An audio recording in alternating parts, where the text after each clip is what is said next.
আসসালামু আলাইকুম রহমতুল্লাহি ওবরাকাত।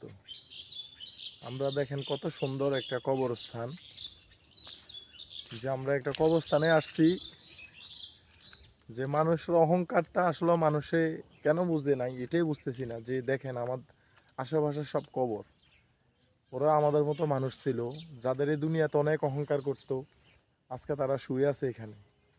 অথবা আমরা কেউ অহংকার করব না। আমরা আমরা মহান আল্লাহ তাআলাকে ভয় করব, ওনার নিকট আমরা চলে যাব। দেখেন কত হাজারো মানুষ শুয়ে আছে, কত বাপের সন্তান, কত মায়ের সন্তান এখানে শুয়ে আছে। আর সৌন্দর্যের কথাটা হচ্ছে যে এই যে এগুলা দেখছেন সুপারি গাছগুলা এত সুন্দর, যা অবশ্য বুঝাতে পারবো না। তবে কবরস্থানে এটা লাগানো খুবই একটা প্রয়োজন, আর এটা খুবই ভালো একটা জিনিস। এটা কোনো কবর নষ্ট হয় না। দেখেন চতুর্দিকে আপনার সুপারি গাছ অনেকগুলো আছে, আলহামদুলিল্লাহ অনেক ভালো লাগতেছে। তবে সর্বশেষ একটা কথাই বলতে চাই, মহান আল্লাহ তাআলাকে আমরা ভয় করতে শিখি।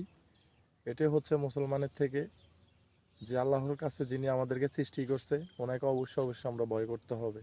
খোদা হাফেজ।